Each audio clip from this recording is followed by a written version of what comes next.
Hey everybody, Barry here again. I got a lot of progress done in the last week and I haven't filmed any of it.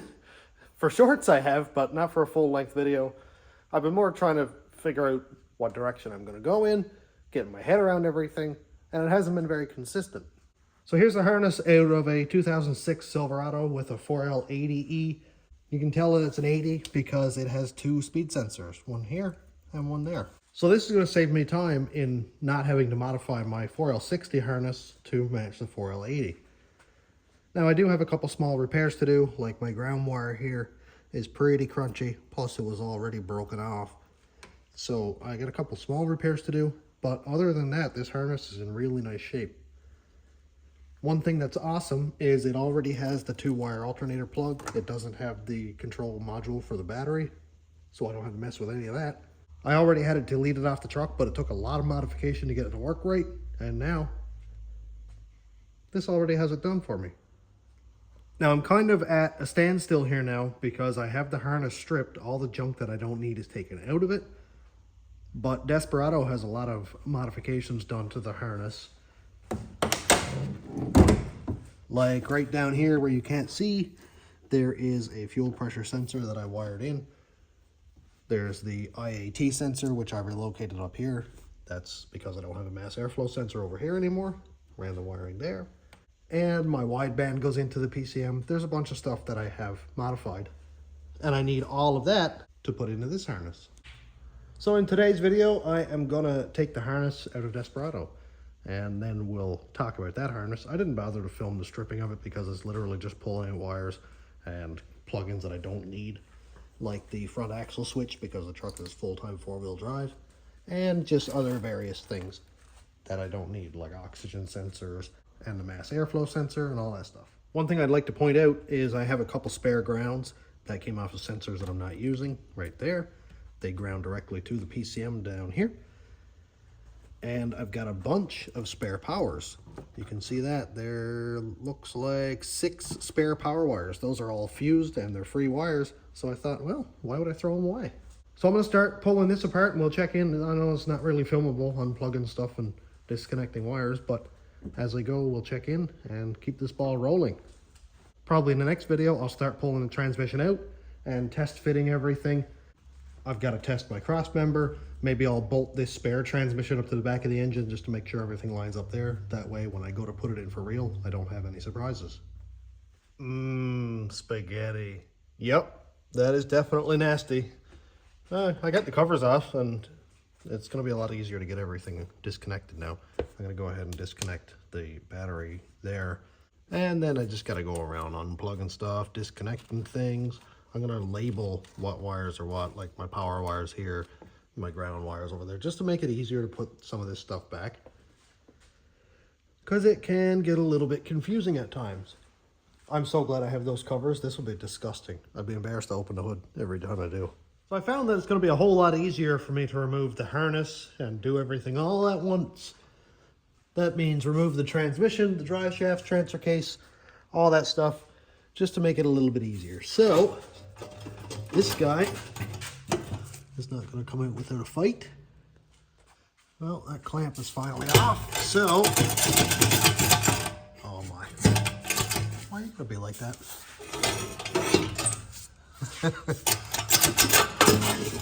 Everybody loves V-bands. All right, there goes that.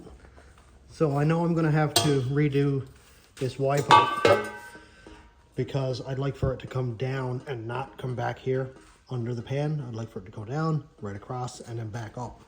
Right now, it comes down here, goes all the way across the back of the pan here, and basically it's just putting a bunch of heat in the pan. So if I can make it come down here under the drive shaft, sneak right behind the oil pan there, and then go up, I'll be much happier. That'll keep heat away from the pan. I've got a big cooler on this thing, and there's no sense working backwards, right? Rear drive shaft is already off, and the front drive shaft, now that I have my Y pipe out of the way, I can just undo these bolts here, pull the drive shaft out of it, and then work on the transfer case bolts. One thing I'm glad that I don't have to mess with is the exhaust over here. I've got lots of room between the transmission and the pipe, so this doesn't have to be touched at all. Just bolt the transmission up and rework the Y pipe. Front drive shaft is out, easy as pie. Man, I can't wait to get the old harness out so I can get it next to this one and do the modification stuff. That's going to be sick.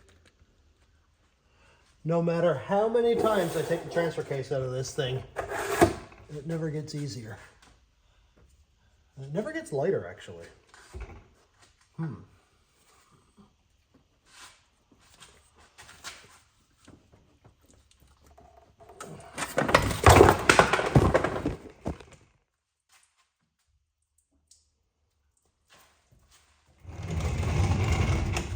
Yeah, so I just broke everything. Man.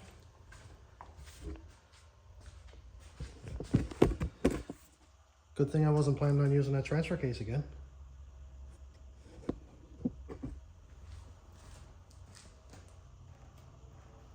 Good one, Barry.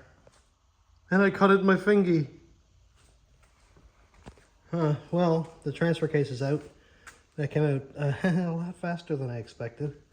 No pun intended.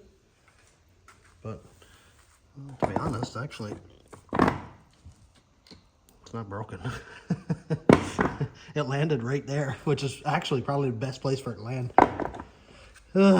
Okay. Well, onward, I guess. To be honest, I don't care if the transmission falls down like that because it's a 4L60 and it only has first gear. Maybe if I leave it for the night, it'll just fall out. Probably the most upsetting part is I broke the funnel for the drain pan. I'm gonna get my plastic welder out and try to weld that back together. Man, I've had the transfer case out of this thing 5-6 times over this summer, and I would like to know if there's a better way. This is the first time I've dropped one, but yeah, like, is there a stand or something? Because it's kind of a danger thing. I wear Crocs. They don't provide much protection against 60 pounds worth of aluminum. I plastic welded the top back together on the bottom side there. Man, I can run a better bead with that than I can an actual welder. Let's drain the fluid and see how bad it looks. Let's see how bad the fluid looks. It was in here for a total of, I'd say 40 miles, 50 at the most.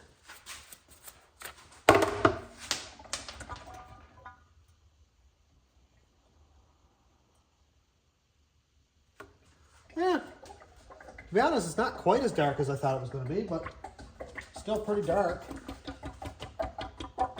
Yeah, pretty gloopy looking. The transmission is ready to come out. I've got the jack under it. The bolts are all out. The transmission is separated from the engine. And yeah, I'm going to video it just in case that falls on the floor too. A couple things I do want to keep out of this is my Corvette servo. And inside I have the shift kit. So the separator plate that I modified and the booster pump springs and stuff. I'm going to keep all that. And I'll put it in a box and probably never use it again or give it away to somebody who has a 4L60. Well, with that out of the way, it's going to make a whole lot easier to get the harness out. Okay, now that that is out, now I can get at the wiring. Woohoo! Man, I love doing wiring stuff. I mean, this should be relatively quick coming out. I just got to take all this junk out of it, get the oxygen sensor plug out of the way, and yeah, I think I'll go through and tidy up some of this a little better because my oil feed line for the turbo is just hanging there. And if anybody's wondering why it goes back, I have a cooler back here. That actually seems to help a little bit. So, I mean, at least it does in my head. And that's all that matters, right? Anyway, now I can get at the grounds that I couldn't reach up front. So that's kind of nice. There's one right here and one there. And just reaching down over the back of the intake, I've got so much wiring in that it just is really hard to get at. And I can get at my oil level switch, my crank sensor up there. Get that out of the way. Ow. And cut a few zip ties because I got some wiring down there in the way. And my old knock sensor wire there is in the way. It's just a bit tight. Desperado's original harness is laid out right here. This thing is extra junky, mainly because there's a lot of extra junk, like the AC plugs that I never took out. And down here somewhere is going to be, yeah, the mass airflow sensor that I didn't take out. Oxygen sensors, all that junk. I never used any of it, but I didn't take it out. Here's like the four-wheel drive switch. I didn't need that. And the battery control module. Like, there's a lot of extra junk in here that didn't need to be there, and it made my life difficult trying to take it out. So I'm not going to be putting any of that in this one. So what I need to do now is take wires out, like this one right here is my map sensor wire. And I'm just going to snip that off over here, bring it over into my harness, rewire it correctly, because this is for a Gen 4 map sensor. I have a 3-bar in it. Then I'll pin in this one over here. This is my fuel pressure sensor. I have that one ran separately from the harness because it was an afterthought, obviously. So I'm going to pin that into the harness now, and that'll make my life much easier. Something that I'm going to do now that I didn't have done before, because this is just a ground here, I'm going to pin this into one of the PCM grounds that I'm sure I remember that I have left out here. One there, and there's one back this way somewhere. So I'll be able to tie it in like that. There is another one, my IAT right here actually. So this is from the mass airflow sensor over here, and that goes out in front of my throttle body and plugs in. So I'll be able to pin that one in. Anyway, there's a whole bunch of work here that it'd be kind of boring to watch, so I'm going to go ahead and do it, and we'll check in periodically. Harness is coming along. It looks pretty much the same as it always did, I guess. But here is the purple wire for the starter. It goes up into the bottom of the fuse block right over here, and I had to run it the whole way down to where it comes out right there. So I replaced that wire. The old one was corroded off completely. There was no end left on it. And instead of crimping a new end on, I just thought, hey, I'll replace it because my harness was good. Man, what a beautiful morning. I don't think there are any clouds at all. There's the moon. Look at this. Wow, it's frosty. It's a little bit chilly, but I had to come out and grab a plug-in. I want to add a plug between all of my accessories that go into the cab and the engine harness so that I don't have to cut wires when I ultimately end up doing something like this again. Now I just gotta see if it's in here. Maybe. Nope. Not there. What I'm looking for is like a coil harness. I know I have a box of stuff like this. I just need to find it. In one of these vehicles, there is a box of bits and pieces. Oh, that might do. That's got 8 wires populated. Okay, we'll keep that one. It's a bit of a big plug, but it would work. Yeah, I think I'm going to go with that one. I can put it under the fuse block so it won't be stuck out of the harness anywhere. And it's got a bunch of wires in there. Plus, if I run out, I do have more harnesses with the pins that I need, so I can just pop out the little plug, put a pin in, and then I can add another circuit. I mean, if you've been watching the shorts I've been posting, you'll know that I've been at this video for, God, well over a week, almost a couple weeks now, I bet. But it's a long process. So over here I have, that's fine, alternator positive, not a big deal. Here I have battery negative, which I could change over to a ground in the harness. Green 3 on the PCM, and then we have a PCM ground. So I guess I could tie both of these together on the same pin and pull the ground from the PCM for both those. Then over here I have, come on, green 14. So that would be 1, 2, 3 pins there. Got this one right here, which is alternator positive. Now that controls the Hobbs switch. So I think I'm gonna leave that one as is and not bother putting it in the harness, because that's over connected to my fuel pump wiring and all that anyway. So that doesn't have to come out with the engine harness. I'm not gonna stop every time I make a little modification, but I just kind of wanted to show this. So this is my IAT plug, or intake air temperature sensor. And normally it's part of the mass airflow sensor, so it comes out here and way off the harness. Comes around the back of the engine and comes out right here, plugs into the air box pretty much right here. So it's got a lot of extra wire.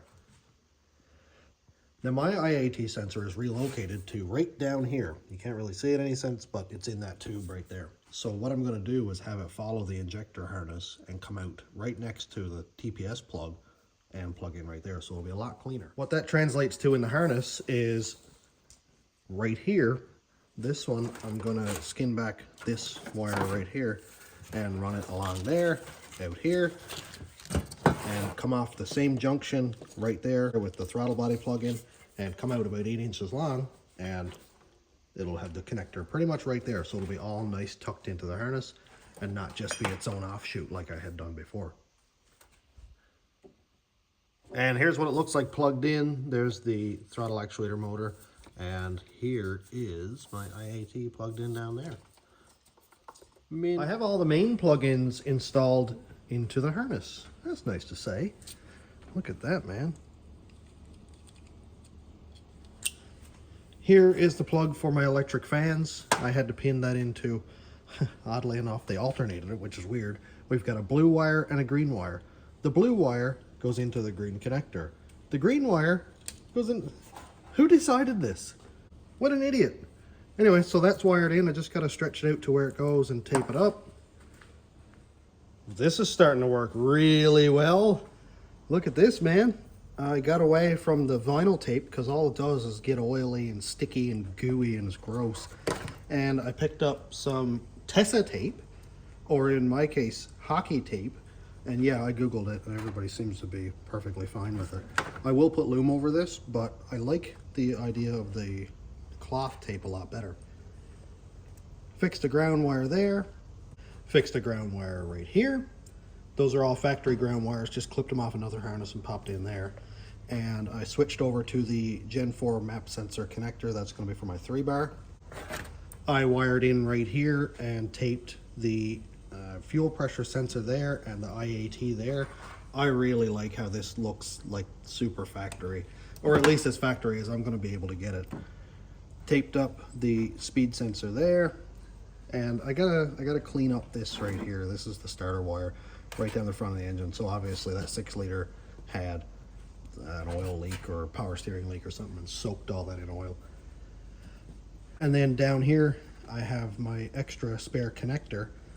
I have 3 wires left, and the wires that are populated are connected here. This is 2 grounds that go right to the PCM grounds, and then over here I have written down, and my stuff is all in the way, 2 PCM grounds. Green 14 is red and black to orange and black, so that is this wire right here. I can't remember exactly what green 14 is, but it's one of my inputs. Green 3 is tan to gray. That would be this one right here, and basically I just wrote down what wire is going into the connector. And then my trans brake wire is yellow and black. And that is this wire right here, yellow and black. So I pulled that out of the harness. That went, I think, to some dual fuel tank or something out in one of these connectors, so I just chopped it off and connected it in there. So now I have a diagram of what wires need to go where. They'll, on this side of the connector, will go out to the various stuff inside the cab. And I have left over a bunch of pink wires that I pulled out of various sensors that I don't need anymore. And I don't want to just throw these away, so what I'm going to do is wire them to the back side of this connector, to like the green, the white, and the purple. And I'll have 3 spare power wires in case I want to hook something up like a relay and I need a power. I can just run it to the other side of that connector.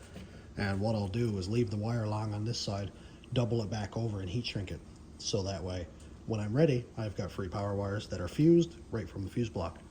I only have, geez, probably an hour's work left here. I just got to finish taping this up, clean it up a little bit, tape that starter wire circuit there, and then loom it, and the harness is done. I am super happy with how this harness is looking. Look at this, man. I have my extra plug wired in there. It's all taped up, and everything is labeled to where it has to be connected in the truck. Now I just need to go and loom it. This is the wire that goes down across to the starter, and there's the crank sensor and the oil level sensor. I know most people remove that, but mine still works, so I mean, why not, right? This is the cleanest job I've ever done with a harness, and I'm super stoked.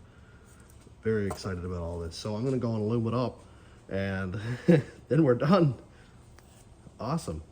I don't have new loom, so I'm gonna reuse everything that's here. Obviously, I'm gonna have more than enough because I stripped 2 harnesses, so I'll pick out whatever's best and clean it up and install it on here. And here we have it. There's spots that I'm not gonna put loom on because I'm worried that it's gonna chafe wires, and I'm not really gonna do that. It doesn't look perfect. I almost just kept all the loom off, but there are spots that need to be protected, so functionality over looks, I guess. I loomed the starter circuit, obviously the main harness circuit there. There is a junction like right here that I need to put the plastic junction thingy on where you screw it to the top of the intake. So I'll do that when the harness is in the truck. And I loomed back here down to the transmission, but I didn't loom the injector side over here because this is already tight enough to get through the intake and the fuel rail behind the injectors, and I just don't want to mess with it. So I'll make sure it's not touching anywhere. And that looks really good. I didn't have to de-loom any of this because it was not something I had to touch, so I left that. But essentially this is ready to go in the truck. Now I've been filming this video for like 2 weeks, and I'm sure this is getting long enough, even though I've tried to chop out what I can and not film any non-essential fatty stuff. So it should be pretty good. So I'm gonna end it here. What do you think? Should I change up something on the harness before I put it in? Are there any circuits you think I should add? I think I have everything pretty much covered, but there's always a possibility that I missed something. In the next video, I'm going to test fit the transmission. This is something that I've been wanting to do for some time. I'm not going to bother putting this harness in on video because it's literally just installing a harness. So I'll move on to something a lot more interesting and just progress forward into having a 4L80 in the truck and just keep the ball rolling. So I'm all done for today. Thanks for checking out the channel. Thanks my YouTube members, patrons, and subscribers. If you want to check out my Patreon, it's patreon.com/stationroadratrods. YouTube members link is down here. And thanks for watching. Have a great day, everybody.